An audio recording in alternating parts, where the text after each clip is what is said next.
So, what do we have here? Another plant. As you can see, this one did create some sizable picture. You can see this over here. Let me just tilt it a little bit. Let me put a triple battery next to it. AAA battery. It's pretty big. It's pretty nice. And you will also notice it is rotting and dying. Why is that? Well, it has to do with feeding the plant with bugs. You cannot put a bug, a really big bug, into these plants because it will have indigestion and it will abort the pitcher, causing the pitcher to die. I think it's a way of self-preservation. You know how if you overeat, you vomit? It's your body to say, hey, repel it. Well, these guys can't vomit. They don't move. So, like a lizard losing its tail, it will abort the pitcher. And that's a shame. Lesson learned on my part. So, what I'm gonna do is, I'm not sure how far back it grows, but I'm not going to just pull the pitcher because they can be pretty stubborn the way it's attached to the stem. So I'm going to just cut at the base. Boom. Just like that. Cut it. Now, if I make the attempt to look, do I really need to?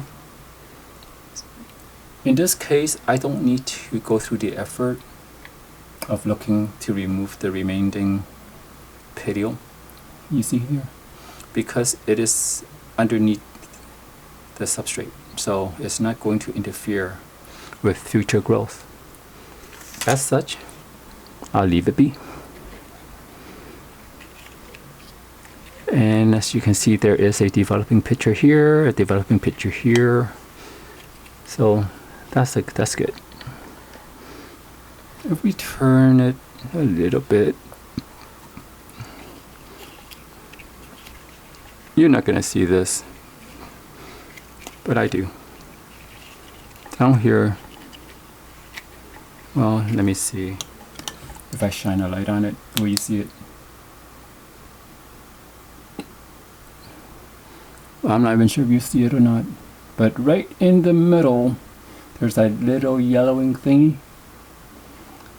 That is from prior pitcher removal, leaving the petiole intact and waiting until it turns yellow so it's more visible.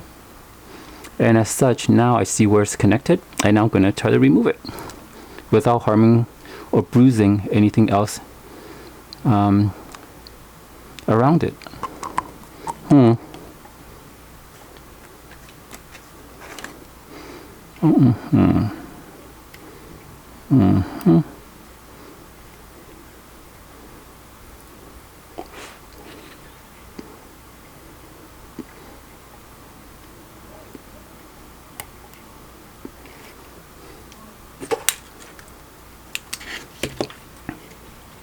Oh, that worked. All right. Now, this leaf needs to go because it is covering a growing tip. Do you see this? That's a growing tip right here. So, how far back does it go? Let's take a look. Okay, it's right there. So So I'm going to use this instrument so I don't bruise it. Anything else?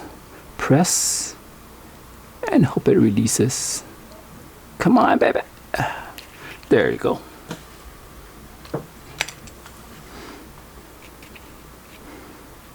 All right.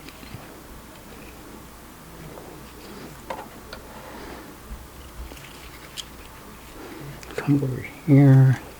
Looks like the growing point was smothered at one point, so the good thing with this plant is if it feels a pitcher is not going to develop at times, it will self-abort. The pitcher just turns brown and dies. It doesn't force its way through. So there we go. So turn. Ah, do you see this? You guys see this? An underbite. Oh, wow. This pitcher will never develop normal. And it's gonna be a waste of energy for the plant. So, since I'm not sure how it's connected to the plant yet and I don't want to accidentally remove anything, let me trace this down. I'm unsure there. Well, I'll just remove it here. There you go.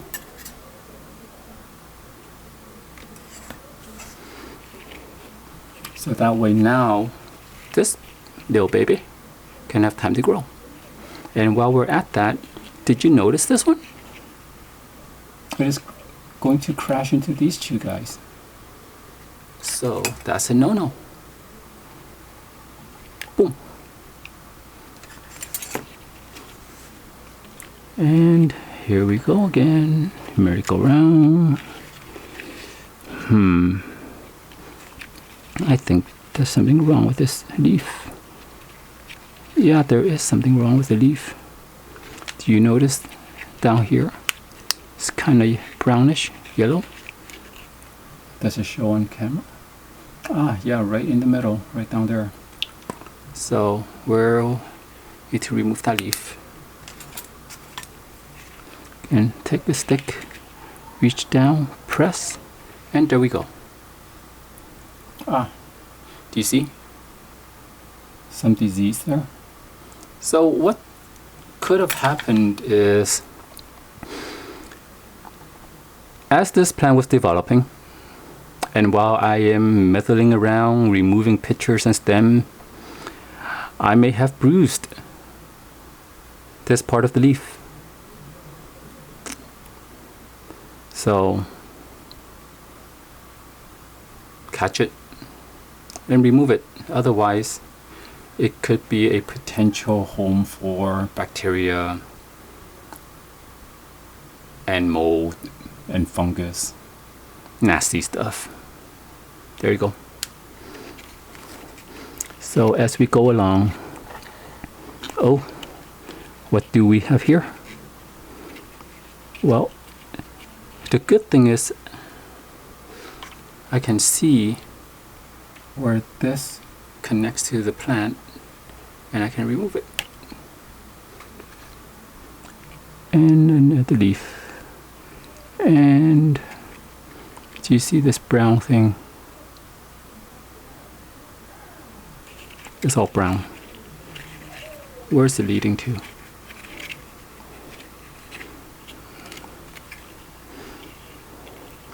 Oh, will you look at that? Okay. It looks brown.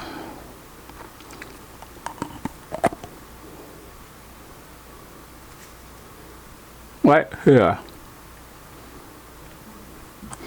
But if you trace it, it actually connects to this little baby. Ooh. So, check twice before you cut. I would be pretty upset had I just jumped the gun and pulled that thing off, because this would have gone. and you would see me throw a fit like you can imagine. So beware.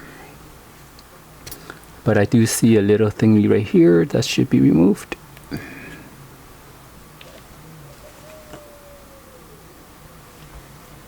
I'm thinking I may need some overhead lights to really shine. Yeah. Okay. Alright. Food for thought. Overhead lighting. Okay. Wow. Okay. I'll need to put that on my to-dos list. Sorry, folks.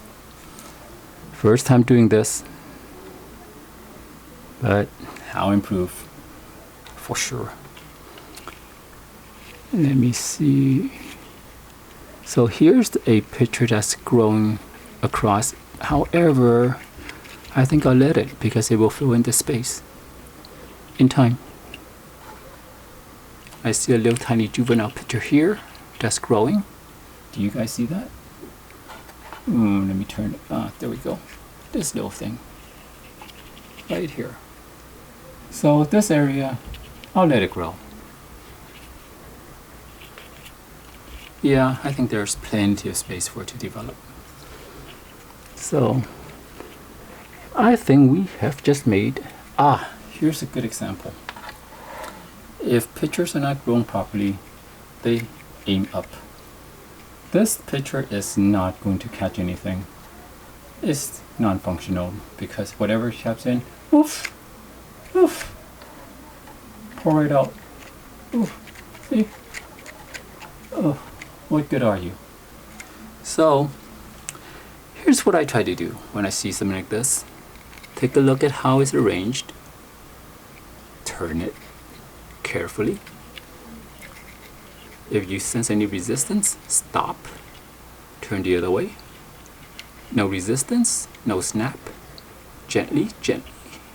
And voila. Now it's pretty. And functional. And there you go. Alright. I think that's about as much as we need to do with this plant. Now to feed it. Let me see. I'll feed these two pictures right here. 1, 2. Oh, let's turn a little bit more. 3. Now you see me switching syringes? Well, that's because one syringe has the nutrient solution, which is very dilute, quarter strength C-Max in a gallon of water and a couple drops of a kelp extract. So 1, 2, 3. Boop, boop, boop. The challenge is remembering who you fed. It was more challenging when I was dealing with feeding these plants cockroaches.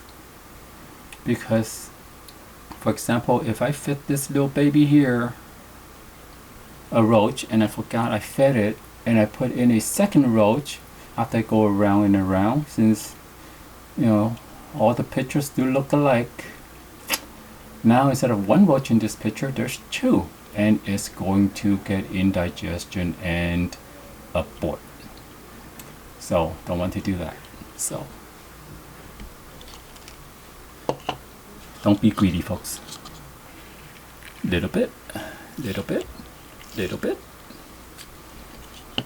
and top it off, top it off, top it off. Again, I'm listening to the sound of the water filling the pitcher. It is pretty meditative, if you don't mind looking at the same thing over and over. So here's a small pitcher that's developing. It has room. So overall, I think that's all we need to do with this plant. Thank you for watching. Have a great day.